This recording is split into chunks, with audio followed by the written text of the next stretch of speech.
Uh, Good evening and namaste, respected Guru Taraprasad Adhikari sir, and my MPhil scholar fellow, myself Suresh Rajadhikari, and my NAU roll number is 7615100012. Okay, now I'm going to present new liberal agenda for higher education, which is written by our senior research fellow, Les Levidow. Okay. Uh, then talk about a little bit about the author. As you know, Dr. Levidow has been teaching as a professor at Open University since 1989. Basically, his area of research interests are agri-biotech, biofuels, thermal waste treatment, as well as agri-industrial system.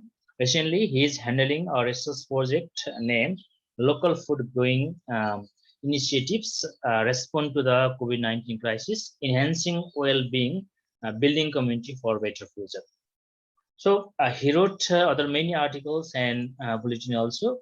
So the present article, Neoliberal Agenda for Higher Education, was published in 2002 from the Oxford University Press. Now let's move on to the overview. This is the overview of the article. In this article, I'm trying to connect the ideas of author with what we have experienced in Nepal and how marketization impact of Nepali University. In the introduction section, I try to examine about how neoliberalism imposes greater exploitation upon human and natural resources through the article. Then I move on how this kind of tendency are manifest in diverse ways across the geopolitical context. That is the information society as a paradigm of for ICT in education. The well-being reform agenda for the financing of higher education. Africa, where higher education is being forcibly marketized and standardized through financial dependence. North America, where some universities attempt to become global vendors of instructional commodities. Europe, where state bodies adapt industry agenda of labor flexibilization is an educational model in the guise of technological progress, and the UK, where ICT design becomes terrain for contending educational agendas. So finally, the ideas of author goes to counter argument in its concluding part or section. So while we're talking about the introductory chapter of this article, throughout my reading of this article, it became clear that how neoliberal strategy reshaped the provision of higher education as well as the society on the model of marketplace. The author begins with marketization has broadly the same impact on the provision of higher education as neoliberalism has on society and the economic generally. If you analyze its history, the term neoliberal was first applied in Chile after the coup against President Allende in 1974.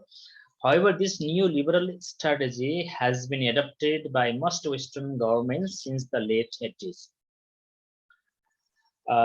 They have been applied most extensively in the major Anglophone countries, where they are particularly associated with the Ronald Reagan and Margaret Thatcher and their successors also.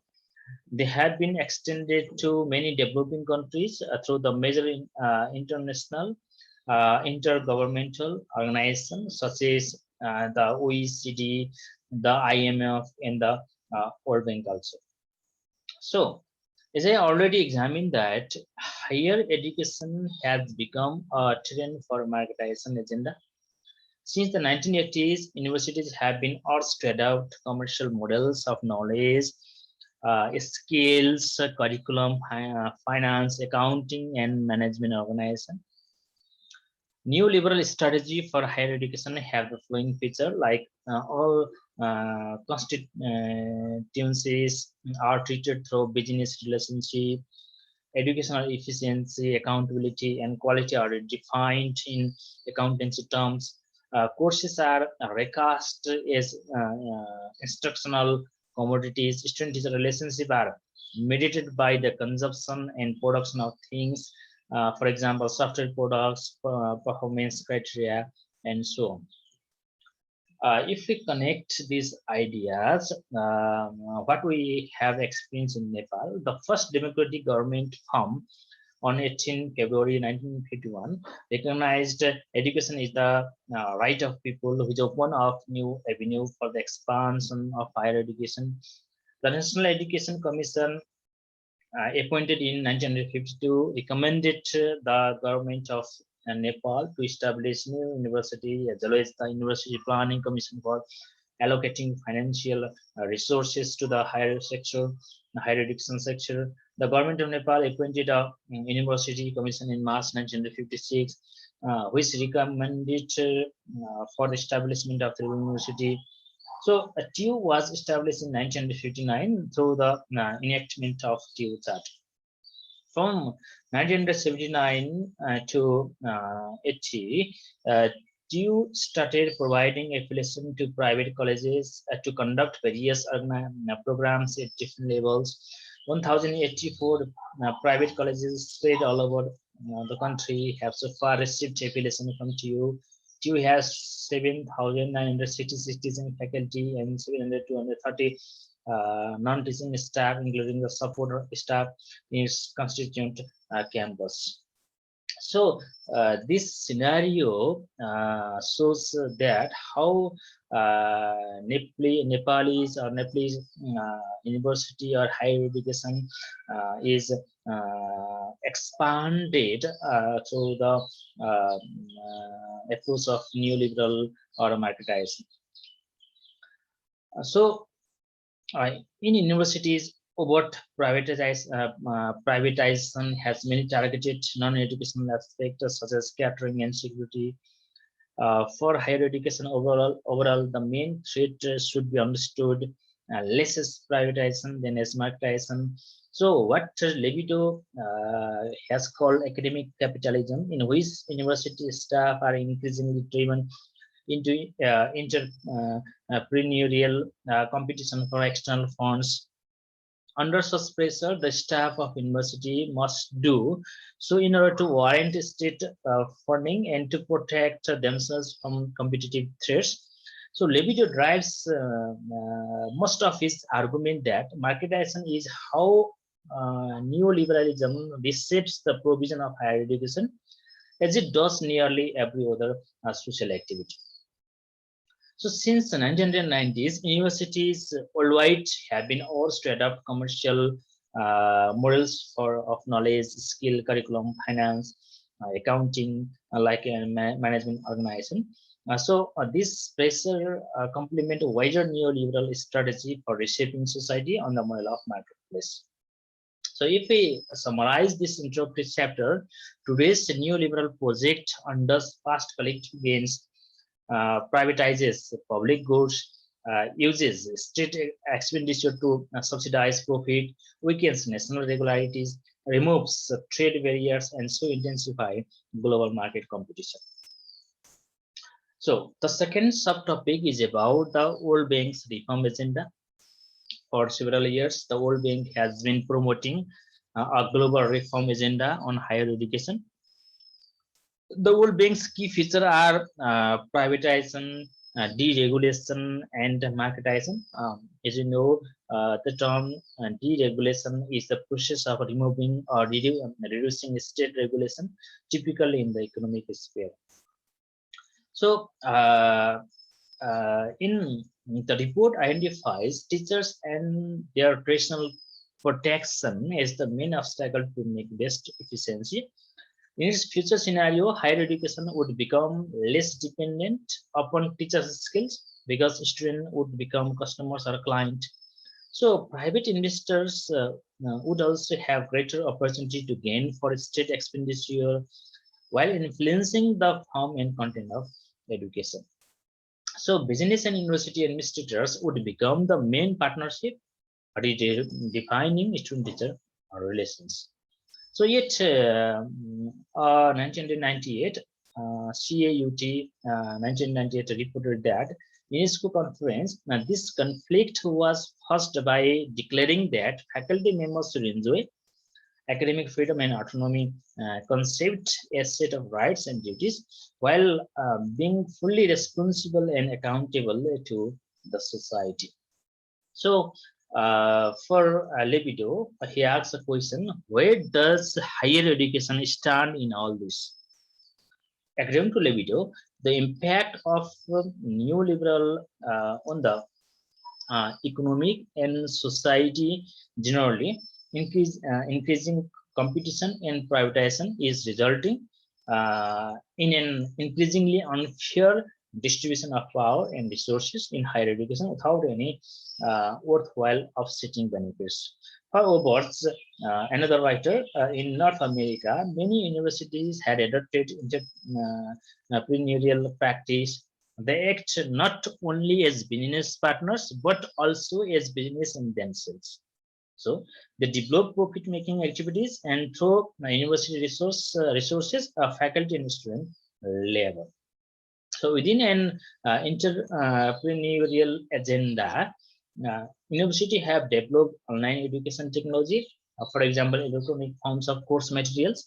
After university rules were changed to permit profit-making activities, their teaching strategy was shifted from teaching to research activity, which was expected to result in patents and royalties.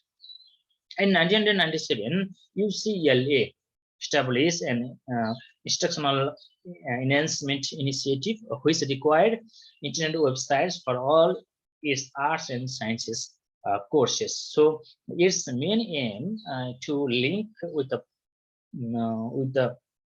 for profit business for online courses in partnership with high technological companies. So for this reason, there have been less resources for student-teacher contact and thus greater pressure to standardize curricula in assessment criteria. So if we talk about what has happened in Europe, information and communication technology has been promoted as an essential learning tool to decline the role of the teacher so that the relationship between student and teacher can be replaced by a consumer-producer relationship. If we talk about the European Roundtable of industrialists since the 1980s, which is reported by the Balania IHL 2002, this kind of agenda have been adopted by leading politicians and European Union officials, and they have sought to change the form and the content of education. So ICT has a more specific role in the neoliberal business agenda, which is reported by Hiyasar and Reed 1999. So as we know, ICT has a more specific role in the neoliberal business agenda.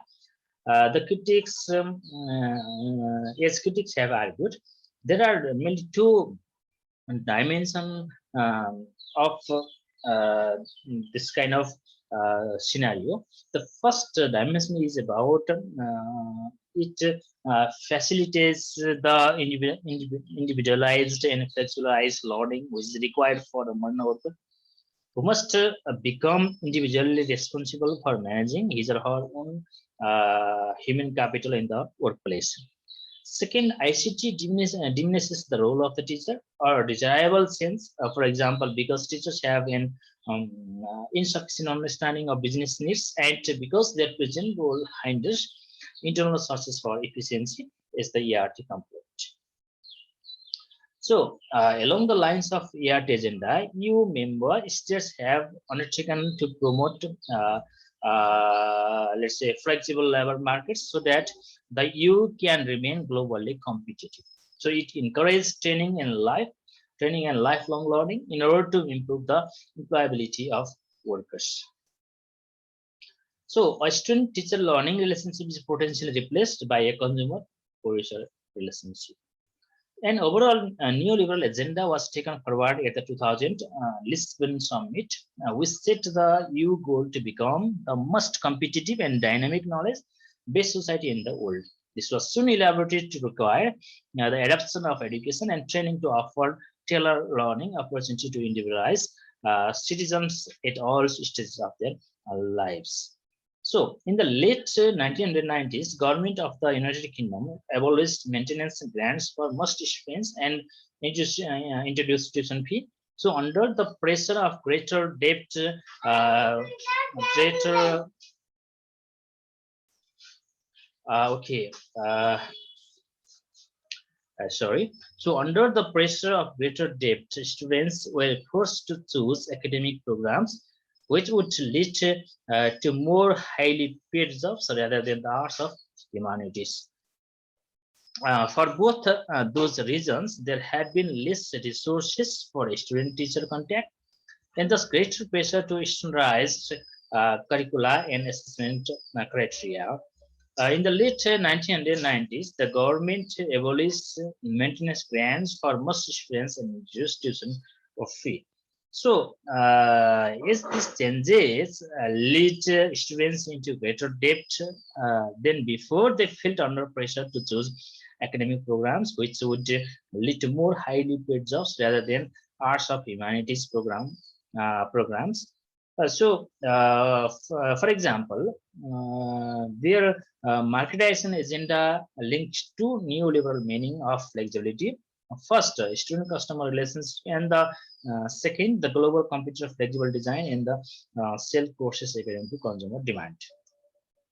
So, as the central weapon to create a market, several institutions form a consortium to establish a university. The Universitas 21st started its portfolio of e-learning with an online MBA program in May 2003 from its headquarters in Singapore. So while concluding this article, Levidow has given many alternatives to redraw its tendency or agenda or mostly develop.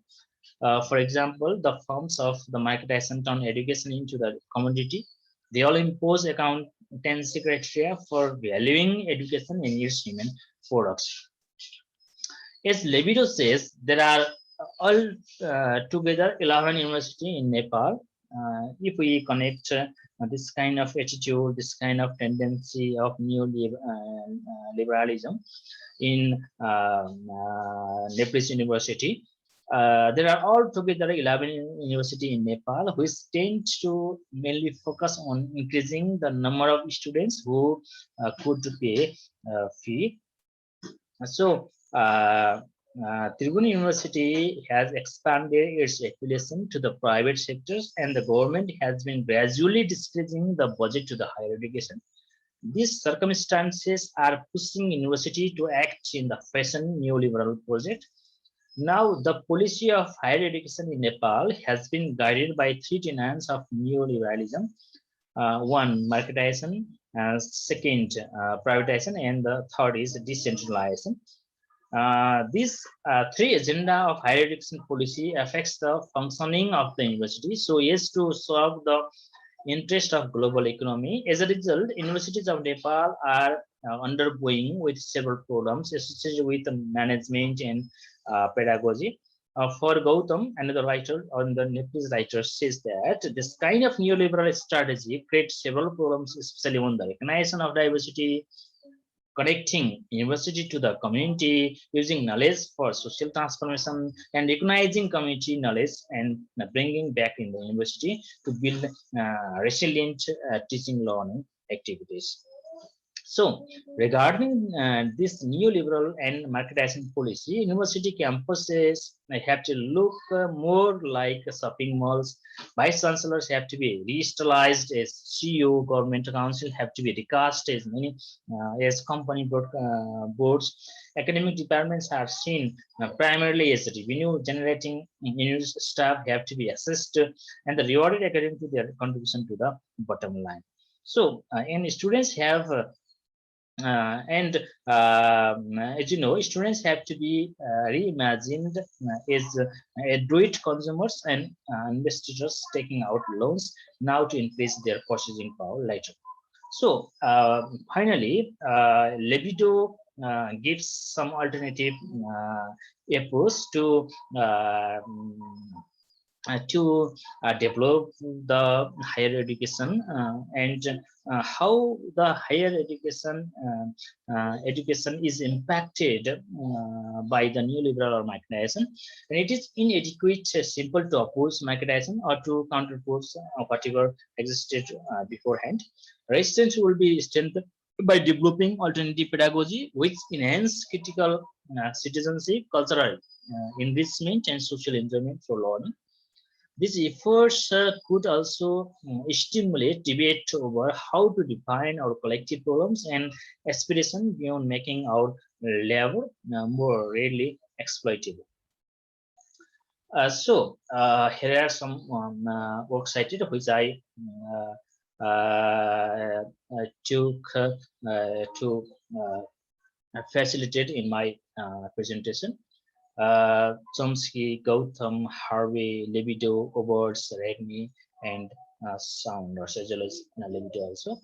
Okay, that's all about the article called Neoliberal Agenda for Higher Education by Les Levidow. So thank you all to watching this presentation. Thank you.